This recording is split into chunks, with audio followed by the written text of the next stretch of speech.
ఈరోజు నిజం చెప్పాలంటే ఇదైతే ఒక పొలిటికల్ మీటింగ్ అయితే కాదు, పొలిటికల్ మీటింగ్ లాగా అయితే లేదు.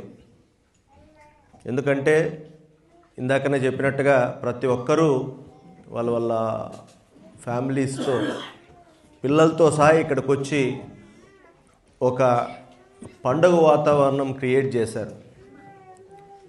ఇది ఏ రాజకీయ నాయకుడికి దక్కని గౌరవం, ప్రేమ అనేది నేను చాలా స్పష్టంగా అంతే గర్వంగా కూడా చెప్పగలుగుతున్నాను. అది కేవలం జగన్మోహన్ రెడ్డి గారికి మాత్రమే సాధ్యమైందని కూడా ధైర్యంగా, గర్వంగా చెప్పగలుగుతున్నాను. ఒక్కసారి ఆలోచన చేయండి. రాజకీయాల్లో ఎంతోమంది నాయకులు వచ్చిపోయారు, ముఖ్యమంత్రులుగా చేశారు. ఎవరిని కూడా జనాలు ఇంత గొప్పగా గుండెల్లో పెట్టుకొని, గుర్తుపెట్టుకొని అతని కోసం ఆరాటపడిన సందర్భాలు మనం ఎక్కడా చూడలేదు. అది కేవలం జగన్మోహన్ రెడ్డి గారి విషయంలో మాత్రమే చాలా స్పష్టంగా కనిపిస్తూ ఉంది. మరి ఎందుకు జగన్మోహన్ రెడ్డి గారి మీద ఇంత ప్రేమ ఉంది? జనరల్గా మనం రాజకీయాల్లో గెలిచినప్పుడు చాలా బాగా పొగుడుతారు, మాట్లాడతారు. ఓడిపోయిన తర్వాత రకరకాలుగా అది చేయలేదు, ఇది చేయలేదు అని రకరకాలుగా అంటే దూషించడం కూడా మనం చూసాం రాజకీయాల్లో. కానీ ఒక్క జగన్మోహన్ రెడ్డి గారి విషయంలో మాత్రం 2011 నుంచి ఈరోజు వరకు కూడా ఏ పరిస్థితుల్లోనూ ఆయన ఇట్లా చేస్తుండకూడదు, ఆయన చేయలేదు, సరిగా చేయలేదు, ఆయన ఇట్లా ఇబ్బంది పెట్టాడనే సందర్భము ఎక్కడా మనకు కనిపించదు. చూడండి, అదే జగన్మోహన్ రెడ్డి గారికి ఉన్న ప్రత్యేక లక్షణమని మరొక్కసారి మీ అందరికీ తెలియజేస్తున్నా. మనం చూసాం జనరల్లీ పొలిటీషియన్ అనేవాళ్ళు వేరు. పొలిటీషియన్కి స్టేట్స్మెన్ అంటారు కొంతమందిని. స్టేట్స్మెన్ అంటే వాళ్ళు ఏదో పొలిటికల్ లీడర్లు కాదు. అంటే పొలిటికల్ లీడర్లు అంటే ఏంటంటే ఒక రాజకీయ పార్టీని నడిపి, అంటే రాజకీయంగా ఎదుగుదల కోసం, అంటే ఏదో ఒకరోజు గెలవాలా, అధికారంలోకి రావాలా, ముఖ్యమంత్రి సీట్లో కూర్చోవాలా, ప్రజల్ని పాలించాలా, ఏదో రకరకాల కోరికలతో వచ్చేవాళ్ళు రాజకీయ నాయకులు. జగన్మోహన్ రెడ్డి గారు మాత్రం రాజకీయ నాయకుడి కంటే కూడా ఒక స్టేట్స్మెన్. స్టేట్స్మెన్ అంటే ఎప్పుడూ కూడా రాజకీయమే ఆలోచన చేయకుండా ప్రజల మంచి కోసం, అట్లాగే ప్రజల భవిష్యత్తు కోసం ఆలోచన చేసి ఆరాటపడి దానికోసం ఎన్ని కష్టాలైనా ఎదుర్కొని ముందుకు నడపగలిగేవాడే స్టేట్స్మెన్. అదే మన జగనన్న అని చెప్పి చెప్పడానికి చాలా గర్వపడుతున్నాను. ఇందాక చెప్పాను, ఎక్కడా కూడా హీరోలకు, సెలబ్రిటీస్కు, హీరోలకు లేదా ఎవ్వరికీ కూడా దక్కని గౌరవం ఈరోజు జగనన్నకు ఎందుకు దక్కుతుంది అంటే, జగనన్న నిజంగానే సినిమాల్లో హీరోలు జనరల్ యాక్ట్ చేసేస్తారు, కానీ అసలైన హీరోకున్న లక్షణాలు అన్నీ కూడా జగనన్నలో ఉన్నాయని చెప్పడానికి ఎటువంటి సంకోచము లేదు. ధైర్యం విషయంలో కానీ, నిజాయితీ విషయంలో కానీ, నిబద్ధత విషయంలో కానీ, సాటి మనిషి పట్ల ప్రేమ విషయంలో కానీ ఏది తీసుకోండి, ఏ రాజకీయ నాయకుడికి కూడా దగ్గరలో కూడా జగనన్నతో పోల్చే పరిస్థితి ఉండదు. నేను ఎందుకు చెప్తున్నా ఈ మాటలు అంటే, ధైర్యం గురించి చెప్పాల్సి వస్తే 2011లో రాజశేఖర రెడ్డి గారు చనిపోయిన తర్వాత మరి ఆయన కోసం చనిపోయిన ఫ్యామిలీని పరామర్శిస్తా అంటే ఆ రోజు కాంగ్రెస్ వాళ్ళు అధిష్టానం ఒప్పుకోలేదు. ఆయన మాట ఇచ్చాడు, నేను వచ్చి మీ కుటుంబాలను పరామర్శిస్తాను, నాన్న కోసం చనిపోయిన వాళ్ళను అని. ఒకవైపేమో ఆయన కాంగ్రెస్ ఎంపీగా ఉన్నాడు, వాళ్ళు ఒప్పుకోలేదు. మరి నేను మాట ఇచ్చాను కాబట్టి ఖచ్చితంగా నేను ఓదార్పు యాత్ర చేస్తాను అని చెప్పి ధైర్యంగా ఎంపీకి రాజీనామా చేసి 5,40,000 గొప్ప మెజార్టీతో ఇండిపెండెంట్గా గెలిచి ఓదార్పు యాత్ర చేసి ఒక హీరోలాగా నేను చెప్పిన మాటని తప్పకుండా నిలబెట్టుకుంటాను, ప్రజల కోసం దేనికైనా పోరాడతాననే ఒక ధైర్యాన్ని చూపారు ఆ రోజు. మరి దానికి పర్యవసానం కూడా మనం చూసాం. దొంగ కేసులు పెట్టి జైల్లో పెట్టారు. జైల్లో పెట్టినా కూడా ఏ రోజు ఆయన భయపడలేదు. మళ్ళీ బయటకు వచ్చిన తర్వాత అంతే ధైర్యంతో 2014 ఎలక్షన్లు ఎదుర్కొన్నాం. 2014 ఎలక్షన్లు మళ్ళీ ఒకసారి గుర్తు తెచ్చుకోండి. ఆ రోజు కూడా ఆయన ఎప్పుడూ కూడా ఏదో ఒకటి చెప్పి ముఖ్యమంత్రి స్థానంలో కూర్చోవాలా, కూర్చున్నాక ఏమేం చేద్దాంలే, ఏదో ఒకటి మాటలు చెప్పేద్దాం, ప్రజల్ని నమ్మిద్దామని ఎక్కడా ఆలోచన చేయలేదు. ఇంకోవైపు ఏమో చంద్రబాబు విపరీతమైన హామీలు ఇచ్చి ప్రతి ఒక్కరికి, అంటే ఓటు హక్కు ఎవరికైతే ఉంటుందో ముసలి వాళ్ళ దగ్గర నుంచి మహిళలకు ఏదో ఒకటి చెప్పడం, ప్రతి కులానికి ఏదో ఒకటి చెప్పడం, ఉద్యోగస్తులకి ఏదో చెప్పడం, ఈ యువకులకి అంటే చదువుకొని ఉద్యోగాల కోసం చూస్తున్న నిరుద్యోగ యువకుల కోసం ఏదో చెప్పడం, రైతులకు ఏదో ఒకటి చెప్పడం, ఇట్లా ప్రతి ఒక్కటి అంటే ఎవరిని వదలకుండా వాళ్ళకి ఏది చెప్తే మనకు ఓటేస్తారా అనేదే ధ్యేయంగా ఒక మేనిఫెస్టోని చేసి చెప్పారు. అదే జగనన్న ఎప్పుడు కూడా అట్లా చెప్పలేదు. దాని పర్యవసానం మళ్ళీ మనం ఓడిపోయాం, అతను గెలిచాడు. మళ్ళీ 2014-19 మధ్యలో గెలిచి ఏమైనా చెప్పిన ఎలక్షన్లో దాదాపు 600 పైన హామీలు ఇచ్చి గెలిచిన తర్వాత ఏ ఒక్క హామీని కూడా అమలు చేయకుండా తన నైజాన్ని బాబు చూపించాడు. మళ్ళీ కట్ చేస్తే 2019 ఎలక్షన్లో కూడా అంతే.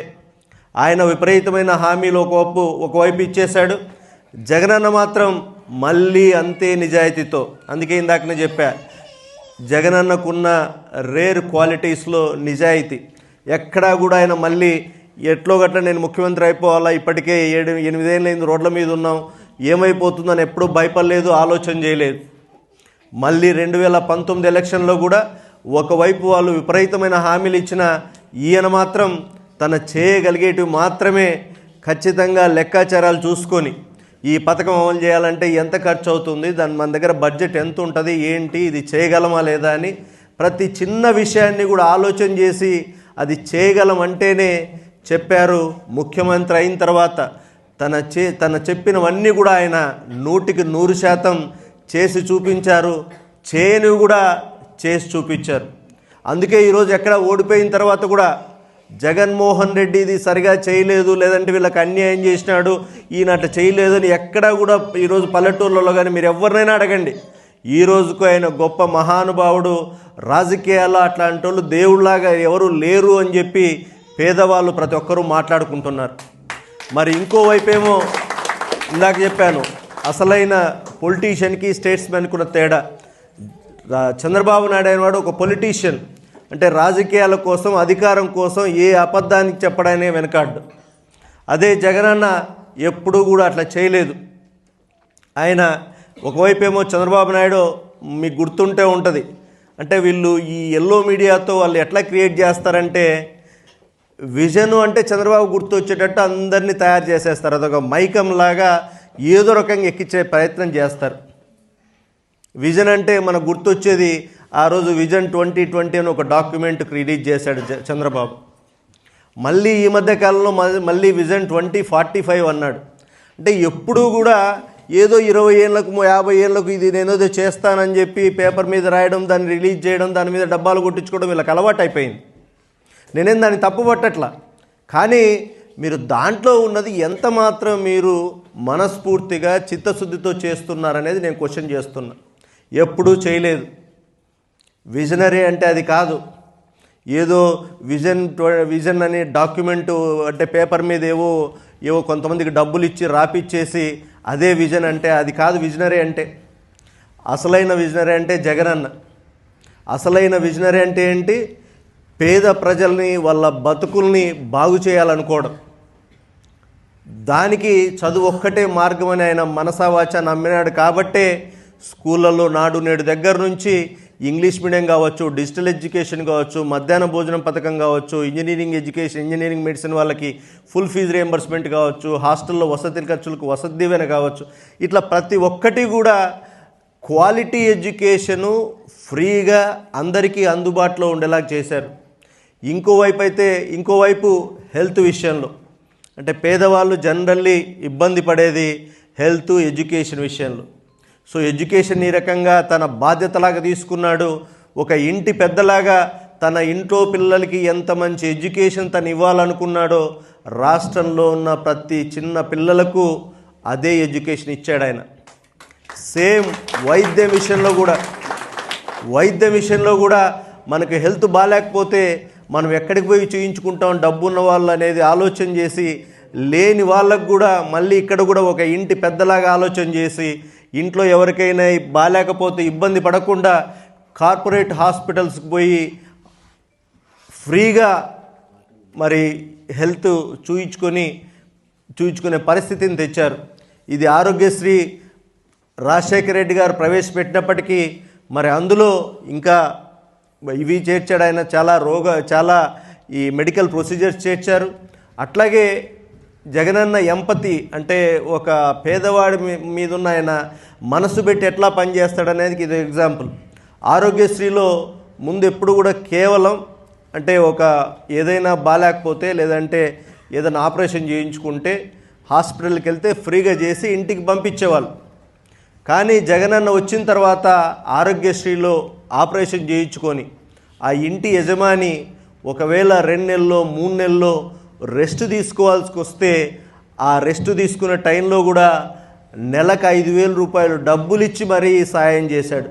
అసలు ఇట్లాంటి ఆలోచన ఏ రాజకీయ నాయకుడికైనా వస్తాయా అని చెప్పి నేను అడుగుతున్నాను. ఏ రాజకీయ నాయకుడికి రావు. ఈయన కేవలం పేద ప్రజల పట్ల ప్రేమ ఉంది, నిజమైన ప్రేమ ఉంది కాబట్టే ఈయన ఇట్లాంటి మంచి పనులు చేయగలిగాడు. ఇట్లా చెప్పుకుంటూ పోతే ఎక్కడా కూడా ఏ రాజకీయ నాయకునికి పోలిక అనేది ఉండదు జగనన్నకు, ఏ రాజకీయ నాయకునికి. అందుకనే ఈరోజు జగనన్న పుట్టినరోజుని రాష్ట్ర వ్యాప్తంగా కాదు, దేశవ్యాప్తంగా కాదు, ప్రపంచంలో ఉన్న తెలుగు వాళ్ళందరూ కూడా స్వచ్ఛందంగా ఇట్లా ఒక పండుగలాగా గత 15 రోజుల నుంచి చాలా దేశాల్లో ఎవరికి వీలైనప్పుడు వాళ్ళు ప్రతి ఒక్కరూ చేసుకుంటూ వస్తున్నారు.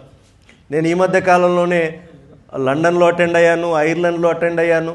మళ్ళీ ఇప్పుడు నిన్న కువైట్లో బ్లడ్ డొనేషన్ క్యాంప్ చేశారు, కేక్ కటింగ్ చేశారు. ఇక్కడ ఈరోజు ఖతార్లో కూడా ఖతార్లో మన వైఎస్ఆర్సీపీ కమిటీ వాళ్ళందరినీ కూడా ఐ షుడ్ అప్రిషియేట్, ఖచ్చితంగా అభినందాల్సిందే.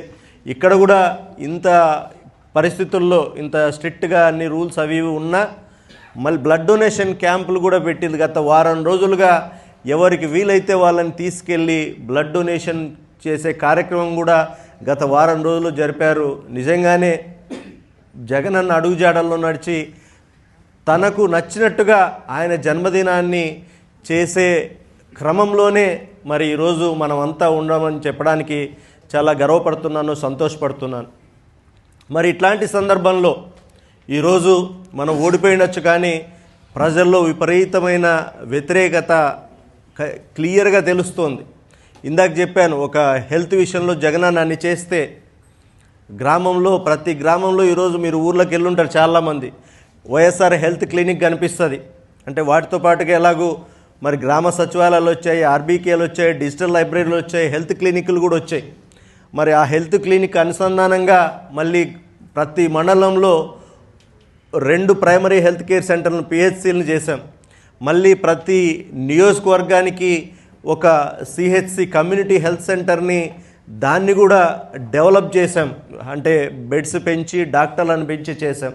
ఫ్యామిలీ డాక్టర్ కాన్సెప్ట్ తెచ్చాం. మరి ఇన్ని తెస్తే వీటితో పాటు వీటన్నిటినీ అనుసంధానం చేస్తూ మరి ప్రతి పార్లమెంట్లో ఒక మెడికల్ కాలేజ్ ఉండాలని చెప్పి గొప్పగా ఆలోచన చేసి ఒక 5 ఏళ్లలోనే, అంటే కోవిడ్తో 2 ఏళ్ళు పోయినప్పటికీ 3 ఏళ్ళే మనకు నిజంగా అంటే పరిపాలన చేసే అవకాశం వచ్చింది. ఆ 3 ఏళ్లలోనే 17 మెడికల్ కాలేజీలకు శ్రీకారం చుట్టి 5 కాలేజీలు ఆల్రెడీ స్టార్ట్ చేసి మిగతా కాలేజీలు కూడా అన్నీ కూడా అయిపోయే స్టేజ్లో ఉన్నప్పుడు ఈరోజు ఈ చంద్రబాబు నాయుడు, ఈ కూటమి ప్రభుత్వం వాటిని ప్రైవేట్కి అప్పచెప్పే కార్యక్రమం చేస్తూ ఉన్నారు. ఎందుకు చేస్తున్నారో వాళ్ళకి తెలియదా? ప్రైవేట్కి అప్పచెప్పడం వల్ల ప్రజలకు ఎంత నష్టపోతారో వాళ్ళకి తెలియదా అంటే తెలియకేం కాదు. ఇందులో 2 విషయాలు. ఒకటి, ఇవి కంటిన్యూ అయితే జగనన్న పేరు చరిత్రలో చిరస్థాయిగా నిలిచిపోతుంది.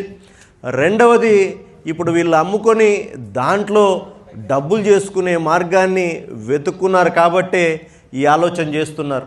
మరి దీనికి వ్యతిరేకంగా మన పార్టీ జగనన్న ఆధ్వర్యంలో ఎన్ని రకాలుగా పోరాడుతుందో మీరంతా చూస్తుంటారు. ఈ మధ్య కాలంలో 1 కోటి పైగా సంతకాలు చేసి గవర్నర్ గారికి ఒక రిప్రజెంటేషన్ ఇచ్చారు జగనన్న. మరి ఆ సందర్భంలో ఆయన చాలా స్పష్టంగా చెప్పారు, ఈ ఉద్యమం ఇంతటితో ఆగిపోదు, నెక్స్ట్ కోర్టుల్లో పోరాడతాం, అవసరమైతే హైకోర్టు సుప్రీం వరకు కూడా వెళ్ళి దీని మీద ఫైట్ చేస్తామని చెప్పడం జరిగింది. అట్లాగే ఇన్ని చేసిన పొరపాట్లు మాత్రం ఎవరైనా ముందుకు వచ్చి వీటిని ప్రైవేట్ వాళ్ళు తీసుకుంటే మాత్రం అధికారంలోకి వస్తాము, అధికారంలోకి వచ్చిన 2 నెలలలోపే వాళ్ళందరినీ జైలుకు పంపిస్తామనే పెద్ద వార్నింగ్ కూడా జగనన్న ఇవ్వడం మనం చూసాం. సో ఇవన్నీ నేను ఎందుకు చెప్తున్నా అంటే, జగనన్న ఎక్కడా కూడా ఆయన రాజకీయాల కోసం ముఖ్యమంత్రి సీట్లో కూర్చోవాలా, ఏదో అధికారం చలాయించాలని ఎప్పుడూ అనుకోలేదు. ముఖ్యమంత్రి పదవి అనేది ప్రజలకు సేవ చేయడానికి నాకు వచ్చిన అవకాశం అనేది చాలా సందర్భాల్లో జగనన్న చెప్పారు. మరి దానికి అనుగుణంగానే ఈరోజు ఓడిపోయిన తర్వాత కూడా మళ్ళీ ప్రజల పక్షాన ఓడిపోయిన 2-3 నెలలకే ప్రజల్లోకి వచ్చాం. జగనన్న వచ్చాడు, ఆయనతో పాటు మేమందరం కూడా వచ్చాం. మరి ఈ రోజు వరకు కూడా ప్రజల పక్షాన పోరాడుతున్నాం. డెఫినెట్గా మళ్ళీ మనం 2029లో ఎలక్షన్స్లో 2019 కంటే కూడా భారీ మెజారిటీతో జగనన్న ముఖ్యమంత్రి అవుతాడనేది చాలా స్పష్టంగా చెప్తున్నాను. మరి ఇందులో మీ పాత్ర ఏంటి, ఎన్ఆర్ఐల పాత్ర ఏంటి అనేది నేను ఒక 2-3 మాటలు చెప్తాను. ఆల్రెడీ ఇప్పుడు ఈ ఎన్ఆర్ఐ చాలామంది, నేను ఇక్కడికి వచ్చినప్పుడు మాట్లాడినప్పుడు చాలామంది గవర్నమెంట్ ఎంప్లాయీస్ ఉన్నారు, ఇక్కడ గవర్నమెంట్లో పనిచేస్తున్నారు, ప్రొఫెషనల్స్, ఇంజనీరింగ్ ప్రొఫెషనల్స్ ఉన్నారు. అట్లాగే నాన్ ప్రొఫెషనల్స్ అంటే అన్స్కిల్డ్ లేబర్ అంటే డ్రైవర్ల లాగానో లేకపోతే హౌస్ మేడ్ లాగానో పనిచేస్తున్నారు. మీరంతా కూడా ఇక్కడ మరి ఫ్యామిలీస్ని ఇండియాలో వదిలిపెట్టి ఇక్కడికి వచ్చి పనిచేసి ఫ్యామిలీ కోసం కష్టపడుతున్నారు. మీకందరికీ కూడా మీ ఊర్లలో ఒక గౌరవం ఉంటుంది, ఒక రెస్పెక్ట్ ఉంటుంది. మీరు అంతా కూడా ఆల్మోస్ట్ మిడిల్ క్లాసు, బిడో మిడిల్ క్లాస్ కాబట్టి మీరు మీ ఊర్లలో అంతో ఇంతో కష్టం ఉన్నోడికి సాయం అందించే కార్యక్రమం చేస్తున్నారు. కాబట్టి మనం చేయాల్సిందల్లా ఏంటంటే, ఈరోజు సోషల్ మీడియాలో వాళ్ళు చేస్తున్న అబద్ధ ప్రచారాలను తిప్పికొట్టడం, ఎక్కడికక్కడ ఎక్కడైతే వీలైతుందో, ఎక్కడైతే మన ఎదురుగా ఎవరైనా పొరపాటున జగనన్న గురించి తప్పుగా మాట్లాడతారో మనము దాన్ని కరెక్ట్ చేయడం. మనమేం అడ్డంగా వాళ్ళలాగా తిట్టాల్సిన పని లేదు, అడ్డంగా మాట్లాడాల్సిన పని లేదు. అది వాళ్ళు చేసే పని ఈరోజు చేస్తున్నారు. వాళ్ళకి ఎందుకంటే వాళ్ళకి చెప్పడానికి ఏమీ లేదు, వాళ్ళకి చెప్పుకోవడానికి ఏమీ లేదు. వాళ్ళంతా అబద్ధాలు చెప్పడము, లేదా మనం ఏం నిజాలు మాట్లాడినా వాటిని తిప్పికొట్టడానికి అడ్డంగా ఏదో ఒకటి మాట్లాడడం తప్ప వాళ్ళ దగ్గర ఆధారాలు లేవు, వాళ్ళు చేసిన మంచి పనులు లేవు. కానీ మన దగ్గర మనం చేసిన మంచి పనులు ఉన్నాయి, వాటికి సంబంధించిన లెక్కాచారాలు కూడా మన దగ్గర ఉన్నాయి. వాటన్నిటినీ చెబుతూ జగనన్న చేసిన మంచిని ప్రజల్లోకి తీసుకెళ్లాలా. మళ్ళీ ఎలక్షన్లు ఎప్పుడొచ్చినా జగనన్నను ముఖ్యమంత్రి చేసుకోవడంలో మీ అందరూ కూడా మాకు సహకరించాలని మీ అందరినీ కోరుతున్నాను. అట్లాగే మీ సమస్యలు కూడా కొన్ని నిన్న కువైట్లో కూడా చెప్పారు. ఒకటి, మన తిరుపతి ఎయిర్పోర్ట్ నుంచి మనకు డైరెక్ట్ ఫ్లైట్ అనేది ఒక విషయం. దాని గురించి ఈ కాలంలో 2-3 సార్లు మన ఎంపీలు పార్లమెంట్లో ఆ ప్రస్తావన చేయడం జరిగింది. రీసెంట్గా 2 రోజుల క్రితం కూడా మన కడప ఎంపీ అవినాష్ అన్న మరి దానికోసం మాట్లాడడం జరిగింది. వాళ్ళు కూడా ఏదో సమాధానం చెప్పారు. కానీ డెఫినెట్గా మనం అధికారంలోకి వస్తే అది సార్ట్అవుట్ చేసి ఇబ్బంది లేకుండా చేస్తామని చెప్పడం జరిగింది మనం కూడా. రెండవది, ఈ మెడికల్ చెకప్ సెంటర్స్ కూడా మనకు మెడికల్ చెకప్ చేసుకోవాలంటే హైదరాబాద్కో, చెన్నైకో, బెంగళూరుకో పోవాల్సి వస్తుంది.